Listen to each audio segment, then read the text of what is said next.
Hi guys, and welcome to Rupis and Tufis. Chico and Rupis here today. It's early morning, it's hot outside, and I just wanted to do an update. Actually, this is a questions and answers update, okay? First question, it seems to be very prevalent, is how is Rupis adapting to RV life? Well, he's laying right over there, very calm, very happy. He's got all his toys. We play with his frisbee outside once in a while, and he seems to be adapting very well. Actually, he's adapting much better than I thought, much quicker than I anticipated.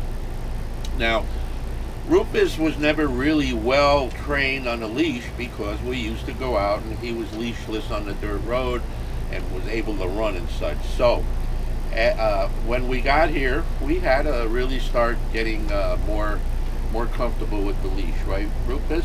And believe it or not, day by day, every day, he's getting better and better at it. So we've got him to the point where he doesn't yank me off my feet.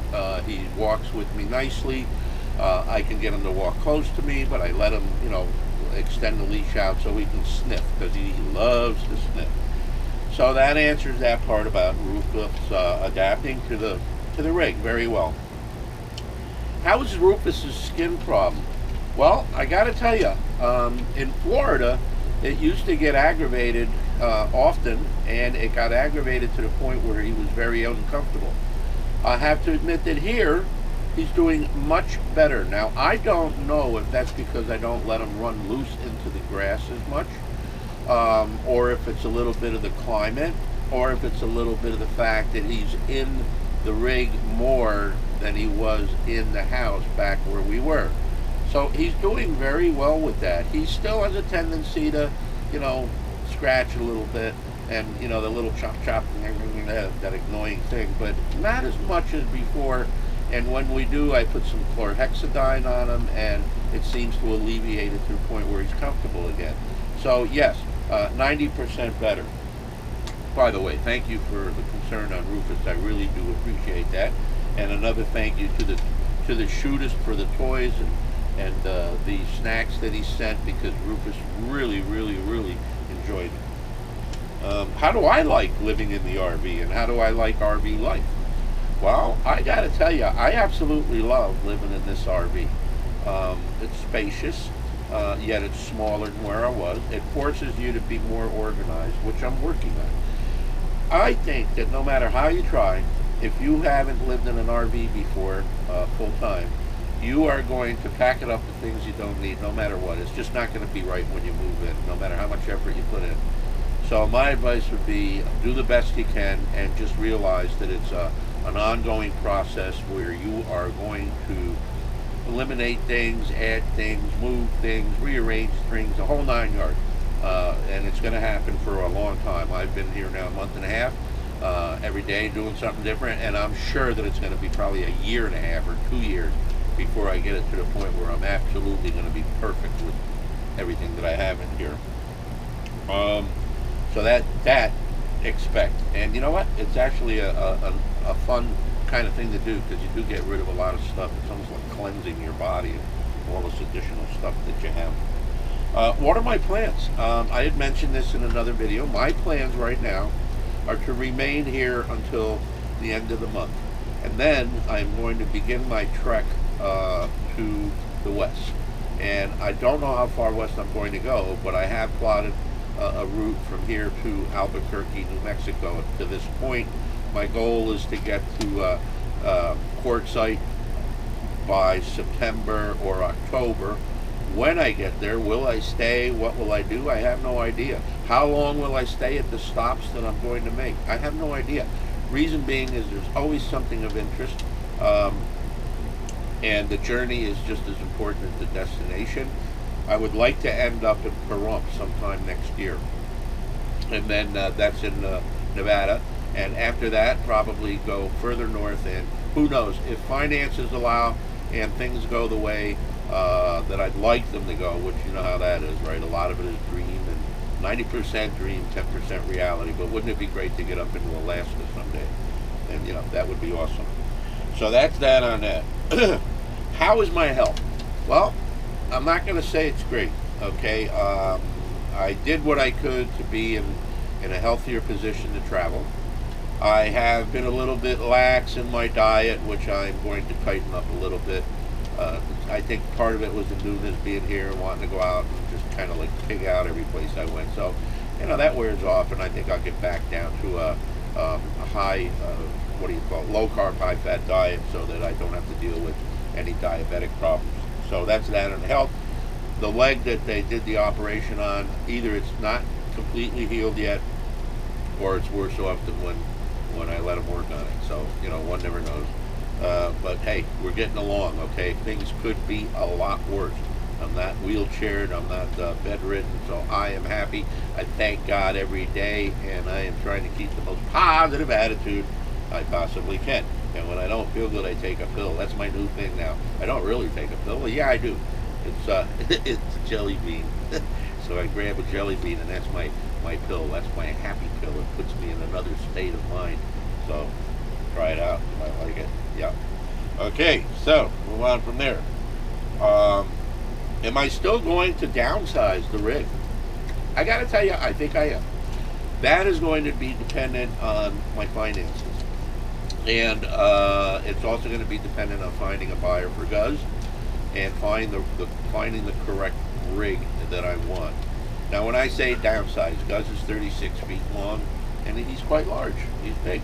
And I have a tow vehicle, but I haven't had any problem towing him, and I haven't had any problem driving it. And it's actually quite luxurious to live in, even without a slide, for one guy and a dog.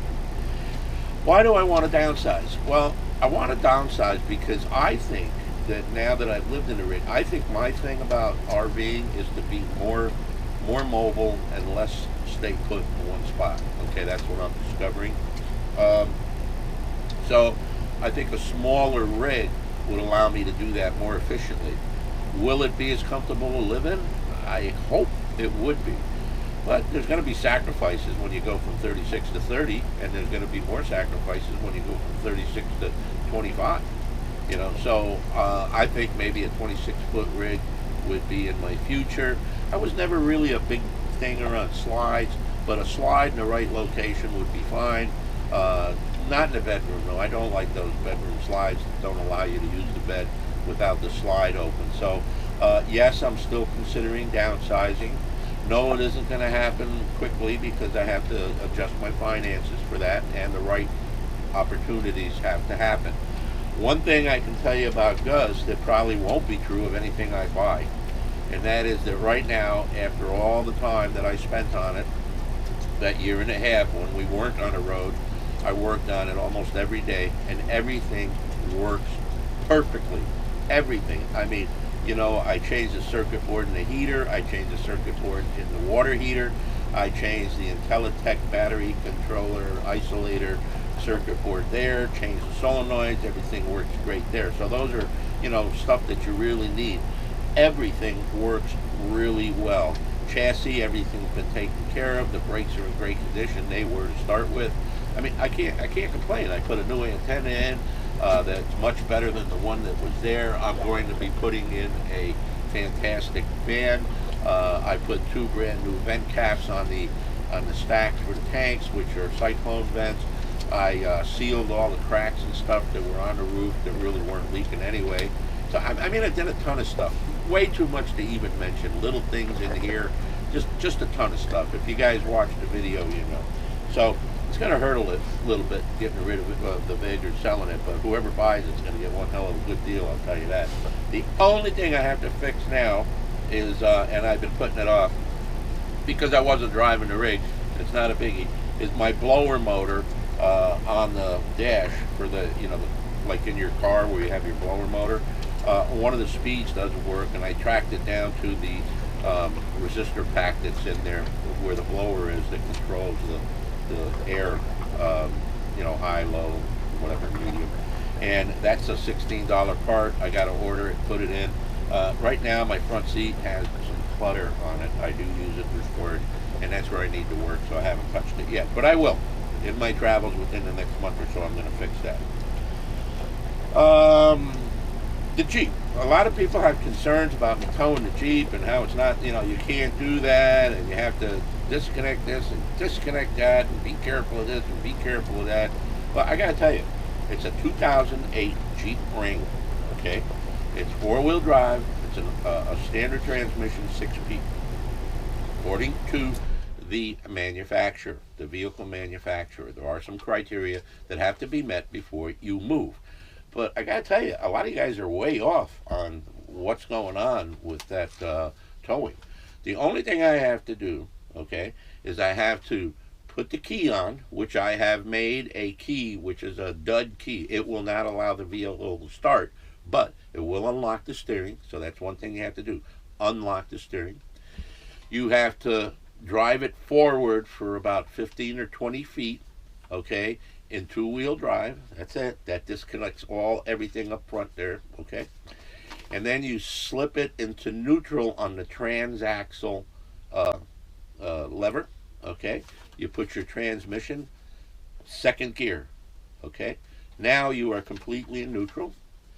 Then you have to either disconnect the battery on the negative side, which is a pain in the ass, or you can open up the fuse box and pull out this fuse. I forget the number of it, but I know which one it is. You just pull it up, and actually you don't even have to remove it. It just pulls out of the socket and stays there. And that is it, my friends. And then you just hook it up the way you're supposed to with all your, thingamajiggers there. And that's all there is to towing that Jeep. And let me tell you, it's a quick process. It tows perfectly straight. Have not had any issues. So if you're going to get a tow vehicle or a tow for your RV, I'll tell you can't go wrong with a Jeep Wrangler, And that's 2008. I don't know about the other years, but that one tows perfectly like that. And as far as pulling that fuse out, if you don't want to get involved with pulling a fuse out, I suppose that you could rig something up where you had a switch to do that, but it's just as easy for me to do that. I have no problem with it. So that's all I have to say about towing the Jeep.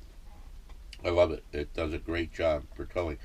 I will tell you this: if you tow any vehicle, I don't care what it is, I installed a very nice backup camera in my RV, and I can see beyond the Jeep, so I know what my traffic is like approaching from back there, and I can see the Jeep perfectly all the way up to where the tow bar connects to the Jeep, and I guess that's all I need to see.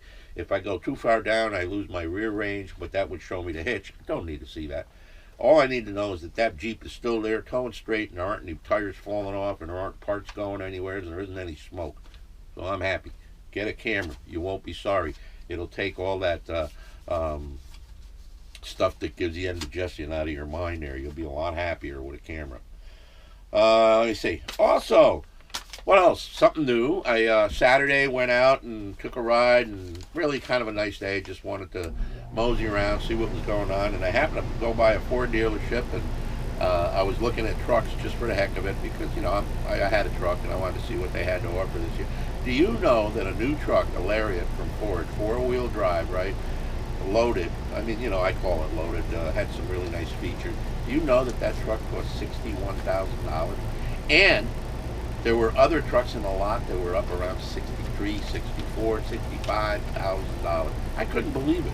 I'm telling you, man, when you go to the car dealerships for trucks or anything like that, you better be wearing the Depends because you're going to need it.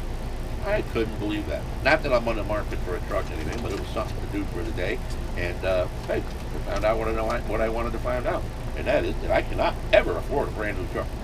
So, what else? Oh, and then that particular day, that's why I went out that day, and I was killing some time. I had gotten a message from Duke and Deb Small Engine Repair. So they live in the area, and what we did is we set up a time to meet at Camping World here in Alabama. I think it's a Foley where we met. And I had the opportunity, along with Patty from the Paddy Wagon, and both of us, we had the opportunity to meet Duke and Deb. And really great folks, and they plan on going RVing full-time shortly after his wife retires and such. And we spent about an hour together, and we were looking at the Class C's that they had there at Camping World. Some really beautiful stuff. I don't think I'd ever buy anything at Camping World, but hey, you never know. In any case, they had a ton of stuff there that weekend. Lots of Class A's, a lot of Class C's, but the Class C's is what I'm interested in, and so is Duke and his wife Deb. And so we took a good hour looking around at all the things, and oh, we want this in it, we don't want that in it. You know how it goes when you go shopping for an RV. Oh, that's no good. Oh, look at that counter. Yeah, we were having a good time. So then we took a little short video of the happy dance. Duke and Deb did the happy dance, and that was it. Really nice folks. I was very, very happy to meet them. I'm glad that we had the opportunity and took the time to do it. Sometimes you say, oh, we got to do this and we got to do that, and nothing happens. Well, guess what? When nothing happens, there's no after love. There's none of that feeling you get when you accomplish something nice and you had a good day. Well, we did it. We accomplished it, and we had a wonderful day, and now we have wonderful memories to boot. All right, here's Duke and Deb from Duke's Small Engine Repair. And what size vehicle are you looking for? 31 foot Chateau. 21 foot? 31 foot Chateau. And you're going to retire in 3 years? 3 years. And you're going to go full-timing? Full-time. And you're going to come meet me out west somewheres? You better believe it. All right, all right. Hey. You guys, how about a happy dance? There we go, all right. So that's it, guys. That's my update. I know it was a little long-winded, but I had to answer those questions. Those are the most prevalent ones that I were getting, and I wanted to share that with you. So you guys have a great day. I hope you enjoyed the video, and please, please don't forget to subscribe. Alrighty, bye-bye. We'll see you soon.